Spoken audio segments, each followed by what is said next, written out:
Ya, oke guys. Assalamualaikum. Balik lagi dengan Jaki dan pada video kali ini gua mau membahas saham Hasnur International Shipping atau HAIS karena di komen memang ada info bahwa Bang, untuk HAIS nih jarang dibahas, Nelly juga coba dibahas Bang. Oke, gua akan bahas Hasnur ya.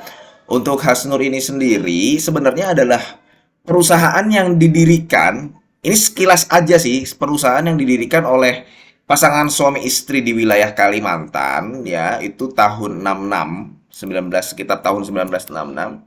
Dan sekarang memang kalau kita lihat di komisarisnya, di komisaris utamanya itu kalau tidak salah anaknya dari mereka ini. Ini bagus banget. Jadi pengusaha lokal kemudian berkembang yang tadinya hanya berbisnis angkutan tambang gitu ya. Sekarang berbisnis logistik, agribisnis, energi. Sekarang ada batu baranya juga Hasnur Grup Hasnur ini. Jadi grup gede gitu loh. Nah, yang listing di Bursa Efek ini PT Hasnurnya. Dia bagian dari logistiknya aja. Kemudian selain itu ada teknologi pendidikan dan dia punya ini guys, apa punya salah satu klub sepak bola yang di Liga 1 PS Barito Putra. Jadi ini grup berkembang terus dari tahun 1996. Yang tadi gua katakan memang petingginya pun saat ini adalah bagian dari keluarganya mereka gitu. Bagus ya nggak ya bagus lah. Artinya memang keluarganya mengelola bisnisnya dengan baik sehingga bisa berkembang sampai saat ini. Kalau misalkan yang lainnya bisa jadi TBK mungkin akan menarik. Karena yang baru TBK, kalau gua nggak salah ya guys ya, tolong dikoreksi. Kalau gua nggak salah ya baru haisnya ini gitu loh. Tambang batu baranya ada Bumi Energi Inti namanya. Dia Bumi Energi Inti nih, Bumi Rantau Inti, sorry. Dan dia menjadi konsumen dari PT Hasnur International Shipping. Dia lebih dari 10%. Nah, sekarang kita lihat nih kinerjanya. Jadi, tahun 2021, dia ini jadi fokus di bidang kapal tunda dan kapal tongkang. Tahu kapal tunda kan guys ya? Kapal tunda itu yang menarik kapal tongkang itu yang terbuka gitu loh. Ini video yang mungkin akan menjelaskan kepada lu yang pemula kemudian ingin mengetahui HAIS itu apa sih bidang bisnisnya. Ya dia fokus di kapal tunda sama kapal tongkang. Kapal tongkang tuh yang kapal terbuka gitu buat ngangkut batu bara. Jadi dia fokusnya di wilayah Kalimantan, Kalimantan Selatan, membawa batu bara atau hasil komoditas itu dari sungai, kemudian nanti dikirim ke laut gitu ya, nanti dipindahkan lagi ke kapal yang lebih besar gitu, untuk nantinya dikirimkan ke wilayah misalkan ke China, ke India gitu. Jadi konsumen-konsumen HAIS ini ya perusahaan-perusahaan batu bara. Nah, tahun 2021 dia punya 12 unit kapal tunda dan kapal tongkang sama satu unit pengangkut CPO. Jadi pemasukannya belum besar nih dari CPO. 2022 nambah. Kan dia baru IPO tahun 2021 ya. Nambah satu unit di tahun 2022. Dan di tahun 2023 nambah lagi. Sekarang ada 14 unit kapal tunda dan 15 unit kapal tongkang yang di tahun 2023 bisa mengangkut sekitar 11 juta metrik ton. Tahun 2022 bisa mengangkat sekitar 9,65 juta metrik ton. Ya harapannya di tahun 2024 lebih tinggi lagi. Nah, itu.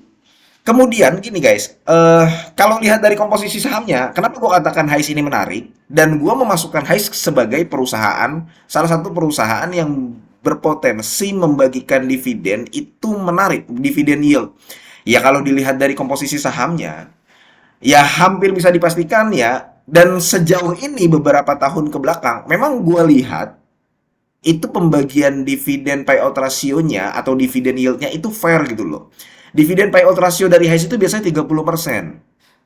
30% di tahun 2021, tahun 2022. Gua lupa deh tahun 2023 dia udah bagi atau belum ya, tapi biasanya di angka 30%. Nah, sekarang ekuitasnya itu bertumbuh dari tahun 2021 di angka 430 miliar, sekarang sudah di angka 690 miliar. Dan gua yakin optimis di tahun 2024 yang tadinya asetnya di angka 950 per kuartal satu, paling tidak dia bisa menyentuh 1 triliun. 1 triliun, dia bisa menyentuh 1 triliun asetnya.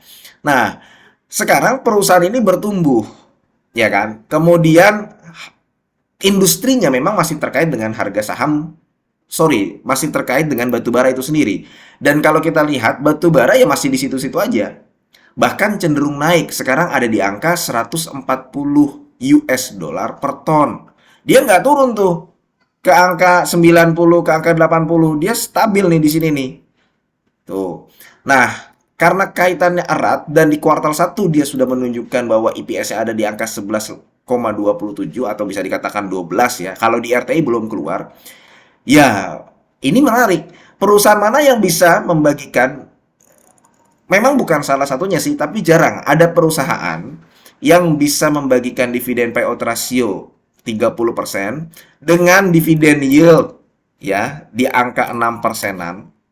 Coba dihitung. Kalau misalkan dia mendapatkan angka 45, kemudian dia membagikan 11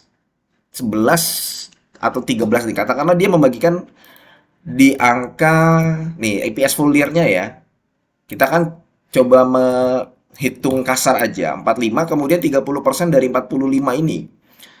30% dari 45 ini adalah di angka 13,54. Kalau dia membagikan dividen per share 13,54 dan harga Hasnur saat ini adalah di angka 216, maka dividen yield-nya di angka 6%, ya kan? Sudah begitu ekuitasnya bertumbuh, kemudian hutangnya kecil, ya, di laporan keuangannya memang hutangnya kecil. Dia punya hutang yang berbahaya misalkan ya, hutang yang ya gua katakan hutang berbahaya itu adalah hutang bank ya. Seperti ini hanya di angka 75 miliar. Nah, hutang liabilitas jangka pendek ada di angka 120 miliar. Ekuitasnya itu ada di angka 600 miliar. Berarti kan jumbo ekuitasnya.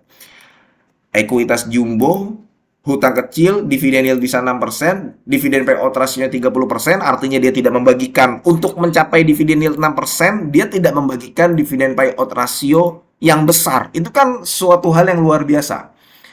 Nah, sudah begitu saat ini dihargai PBV 0,2. Terendah dalam 6 kuartal terakhir. Tadinya di angka 1, 1, 0,9, 1,11, 1,8, 0,85, 0,82. Betul memang secara kinerja bisa dipastikan mungkin ya.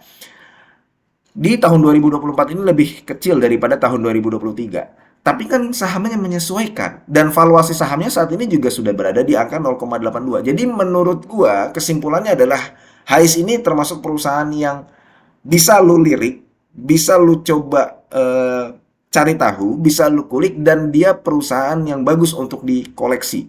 Seperti itu guys.